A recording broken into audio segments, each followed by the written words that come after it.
The electric fence is off, so don't worry about it. Oh, there's an electric fence. You just stepped over it. Jeff, thank you for welcoming us to your, is this a goat farm? What would you call it? Pretty much a goat hobby farm. Goat hobby Right. farm. We're just hobbyers. I'm holding this amazing baby goat. Yep, this is a blue-eyed Nigerian dwarf male. How many goats do you have here at one time? I think at one time, maximum, we've had 48. 48. And right now, we're about 18. Okay, and then what do you do on this hobby farm, primarily with your goats? Milking the goats for cheese. You can also make soap and butter out of goat's milk. Soap and butter and cheese? Absolutely. You wouldn't think they're all the same, but they are.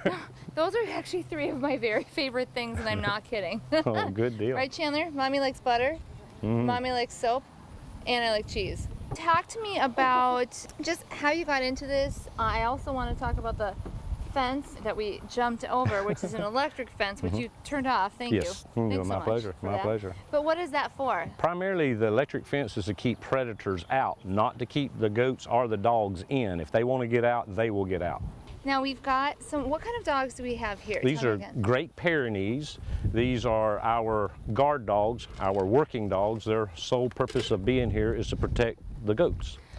Back probably about 5 years ago, one spring, we lost 29 baby goats just like the one you're holding to predators, to coyotes. And we did everything we could, try to trap them, we tried to shoot them, but you never know when they may attack. And we were losing goats too fast. We brought in Great Pyrenees, never lost another one. That's awesome. Nothing wants to get in this pen because they're very, very possessive. And when the goats go out to graze, primarily one dog, the female, will go with the herd wherever they're at. The male will go about halfway and lay down. And as the goats graze down the creek, the dogs are going to stay spaced out between them. If one of the dogs bark, the fight's on. I have a new appreciation for goats, and it's like falling asleep. Oh. He's just like grinning. He's like, Yeah, and you can see his blue eyes. it's a baby goat. And goats don't have top front teeth. They just have a real tough gum. Okay. They have bottom teeth, so they can't bite you. But the reason they don't have top front teeth is they're foragers. They eat leaves. That's their primary food that they like is leaves. So they can grip the limb, pull the leaves off of it, and not destroy the limb. The limb will relieve itself because they didn't bite it off. If they had teeth on top, they could actually bite the limb off. We've seen the goats, and now it's time to make some cheese. Robin, you are going to tell me how to make goat cheese, and you're claiming it's easy. It's so easy, Happy. Really, the easiest process, the reason people don't do it is because they don't know how to do it. And the key to making cheese, you have to pasteurize it. So you put it in the refrigerator, you milk your goats, you strain it, you put it in the refrigerator, you need to let it sit all night. Then the next thing you do, you take your milk, you pour it into the pot. We're gonna pour it here. You want it to get to 180 degrees. And you wanna do it slowly. It takes about 15 minutes to make that happen. Do you see how you have a film on top? That's where, at the point that you know that it's time to add your apple cider vinegar. This will separate the curd and whey, really. Curd and whey, okay. So once we start this process. How much apple cider vinegar are you putting You're in? just gonna gauge it. I'm gonna let you do this, Okay. all right? So just lightly, you cannot use stainless steel. You have to use a plastic or wooden. So just start spooning it. Am I digging deep, or am I just skimming the top? You're skimming, you're just going about halfway and just start moving it. So, all right. Paper's coming. So I'm gonna continue to add that, and you're gonna start seeing a separation. See right here, Happy, where that? You just wanna move that around so it breaks into smaller pieces, okay?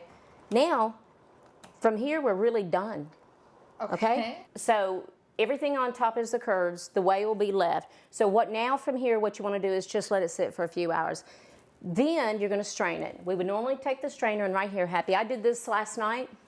You take cheesecloth and you strain it, and you're gonna hang it above your sink or anywhere that you want it to drip all night.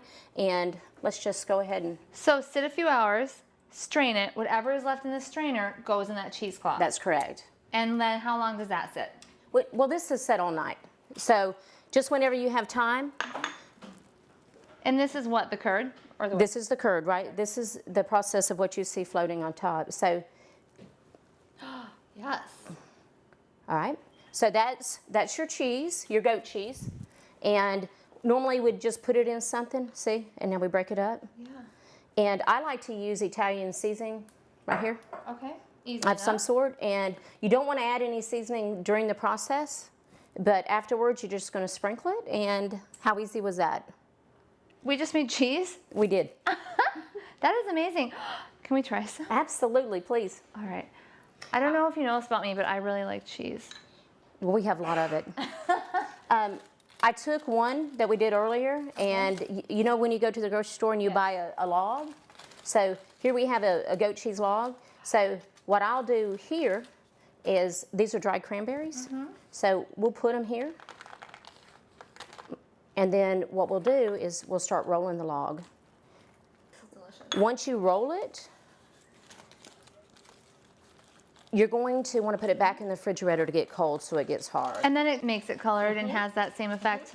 And oh then yeah. you can cut it when it's all done. And the presentation on it is gorgeous. And it's really a very simple process. It's, I think the reason most people don't make goat cheese is just because they don't know how. I was intimidated the first time, and after that, it's been easy. Thank you so much. You're welcome. This was easy and fun. Thank you, Happy.